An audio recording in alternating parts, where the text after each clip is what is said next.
ray mine blasting to loosen copper ore from the hard rock has triggered a rockfall too close to one of the mine's mechanized shovels. And the impact has taken it out of action. The 250,000-ton target is starting to look impossible. We're pulling up to the machine here. The guys are already on it.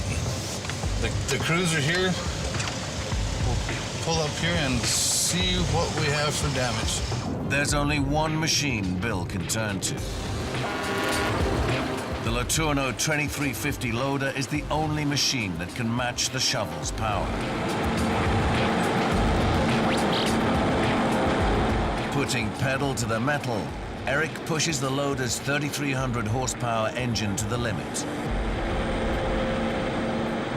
With 30 times the power of a normal car under the hood, Eric eats up the distance. But the rocky mine floor is tough on any vehicle. Holy sh**, I think I have a hole in my chain. Yeah, it's a 96 loader. I got a problem with my right front chain. The loader's $90,000 wheels are covered with 30 meters of steel chain to provide grip in extreme driving conditions. And the hard ground has torn a hole in the steel web. Ace mechanics Nate and Steve are straight on the case. But Eric knows that work at the rock face is at a standstill while they wait for the loader. I need those chains tightened ASAP. I got some muck to move. Yeah, man, why don't you come down here and give us a hand? Yeah, here's the tools. Why don't you get down here and borrow your yourself? Ah, you guys. Get out of here. With jobs on the line, the pressure to get the loader back into action is intense, and the strain is starting to show. The problems at the Ray mine have caused severe delays. In the mine control center, Brandon has his eye on the clock. Every time a truck's parked, you're losing money. The only way the mine will survive is by meeting targets. However tough today's conditions are, they can't make exceptions. Keeping the production going keeps the town alive. If it wasn't for the mine, this place would be pretty much a ghost town. At mid-morning, the temperatures are touching some of the highest known to mankind, 50 degrees Celsius. Losing money, so that's why we have to get it back up and going as soon as possible. When Eric and his loader arrive, the ore face is silent. The damaged shovel is still down. Very important that we get this muck moved. It's a race against the clock. The 2350 has to match the down shovel's work rate. The loader's 30 cubic meter bucket chomps through the rubble. Right down the middle, that's the way we like it. With truck after truck heading to the crusher, the loader is earning every cent of its $5 million price tag. The loader will keep working in the area as long as it takes. Make sure we have the material balanced out in this bucket, or else it could be disaster. The Liebherr 282 haul trucks at the Ray mine are some of the biggest in the world. Even for veteran driver Lonnie McNavage, just keeping the machine on the mine's steep roads isn't easy. More or less like driving a small house.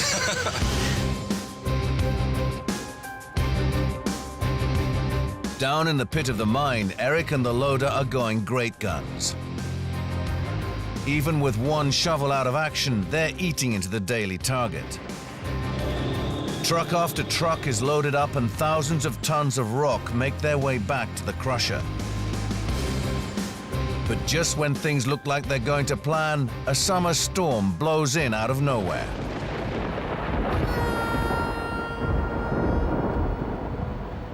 Day turns to night as clouds blot out the sun. In only minutes, the mine is turned from a dust bowl into a mud bath. For Lonnie, handling this house-sized truck has turned from a challenge into a near impossible task. The roads get quite muddy, and it's easy to turn a truck around in the mud like that. In these conditions, every turn is a potential danger. One slide could send them crashing into the wall. It's a nightmare situation. And suddenly, nightmare becomes reality. Lonnie's truck took a dangerous slide off the mine track. After this close call, all mining operations are halted. Thankfully, the storm passes and nobody is hurt. The midday sun soon soaks up the downpour.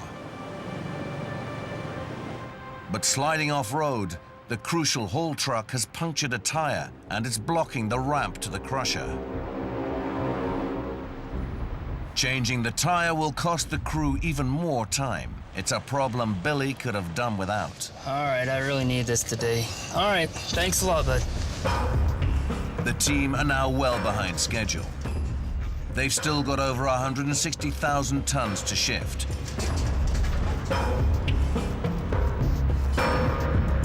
Eric and his loader have even more work to do. But now it's not rain that's causing him problems, it's the heat.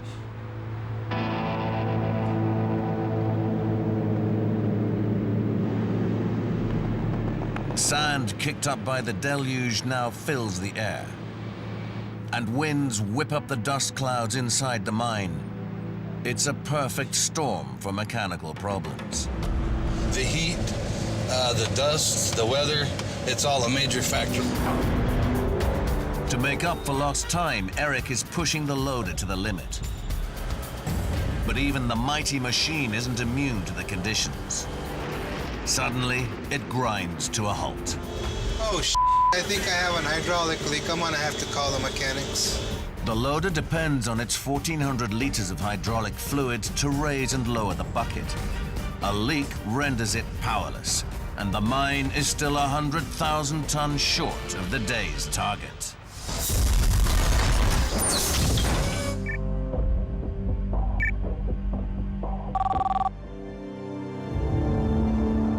Over 100 million years ago, a vast prehistoric forest was buried beneath 100 meters of earth. The wood fossilized and turned into lignite or brown coal. Now Germany is closing its nuclear power stations. Lignite production is the #1 priority. But an obstruction in a drive chain has brought the world's largest mining machine to a shuddering stop. Ich bin jetzt auf deinem Kanal. Ich wollte mal, dass du die Anfahrwarnung... Foreman Thomas Bukatz has to find a way through the crisis. He calls his engineers together to brainstorm a solution. They can't use brute force without risking further damage to the jammed excavator chain.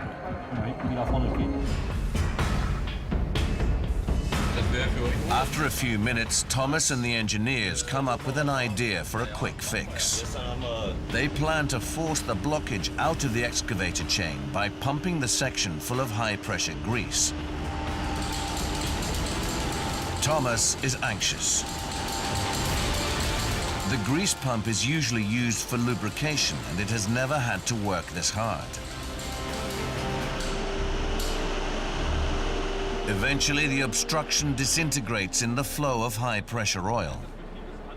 At last, Thomas can give the order to fire up the mighty machine and get on digging.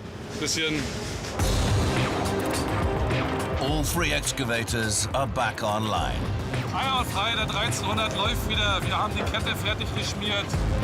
The F-60 is stripping the earth away from the brown coal at breakneck speed. After a tricky start, they're more than halfway to the day's 150,000 cubic meter target. But after a couple of hours working, driver Ingo spots something. The conveyor belt sensors have detected an unwanted passenger. And whatever it is rolling through the heart of the machine at 30 kilometers per hour.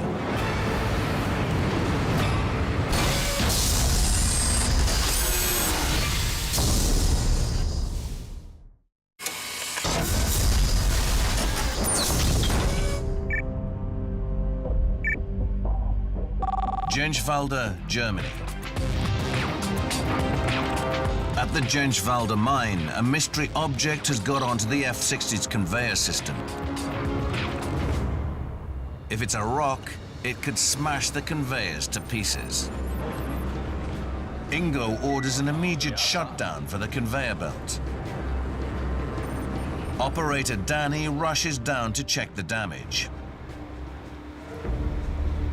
It's bad news. Oh, Ingo, da ganz schön großer Schaden. The rogue stone has ripped a massive hole in the conveyor belt. Without the conveyors, the excavators will have to stop. No excavators means no mining. And the power station will starve. Hilfe, das ist eine Scheiße hier. So einen Schaden hatten wir hier noch nie gehabt.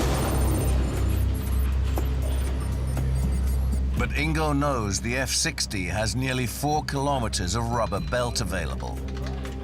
If he can reroute dirt away from the damaged belt to 2 auxiliaries, they just might be able to keep it moving till the end of the shift. To make his idea work, they have to fire up the damaged conveyors again. Only once they're moving can Danny raise the auxiliary belt up 3 meters to take the load. It's not standard operating procedure, but Ingo knows there's no alternative. In an hour, Thomas meets the mine manager to deliver the day's results.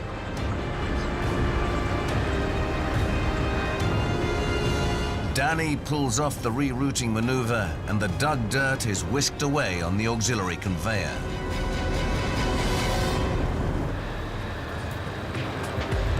The F-60 is back in the game.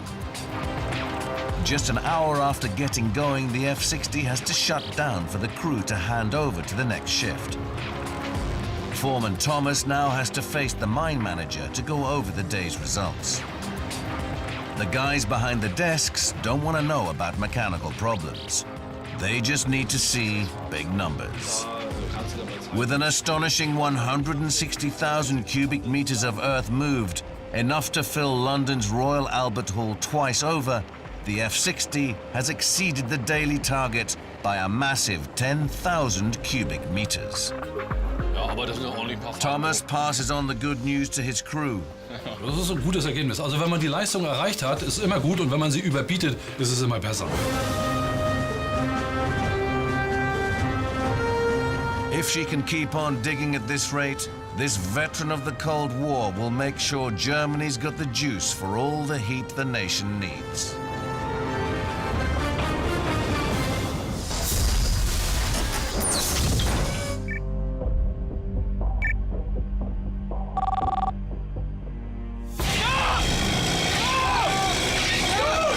One of the Viking amphibious transports has almost crashed into the side of the landing craft.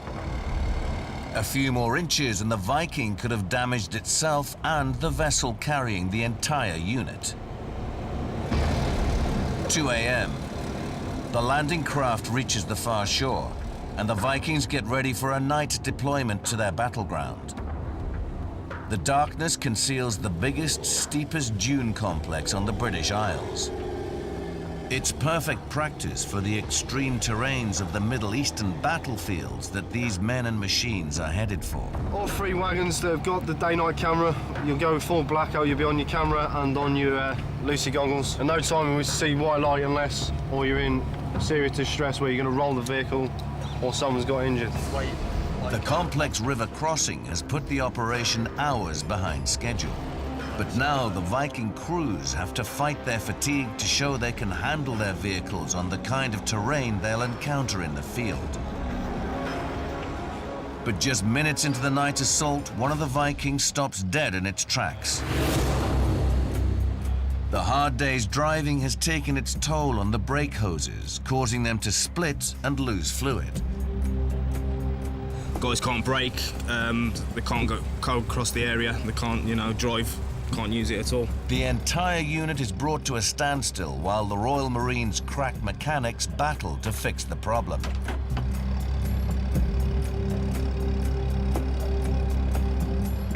It's past 4 a.m. by the time the damaged Viking is back up and running, and the summer sun is starting to peek over the horizon. We're about to be going into cross-country because we've got some nice terrain and ground over here is perfectly suited to really show the lads exactly what the Viking can do. The rookie Viking crews have come through a tough night, and they've got tough ground ahead of them, but they've finally got a chance to strut their stuff. Well, man, push left. You're swinging around to the right. Keep it going, left it, go on, keep it going, get that power on. Keep it going, keep it going. Nice. The final challenge is a climb up a dune face with an incredible 50% gradient. The steep slopes and sliding sands are no match for Viking's raw power. Under the hood of this beast, there's enough grunt to pull it up a vertical slope.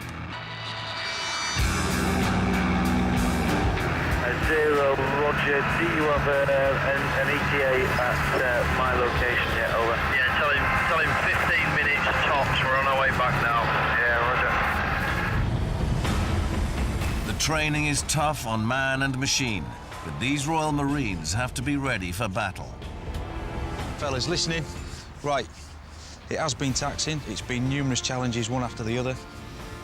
These guys now know what it can and can't do, exactly what they need to take this vehicle to war. The Armoured Support Group's class of 2011 has learned its lessons, and now they're taking Viking to war.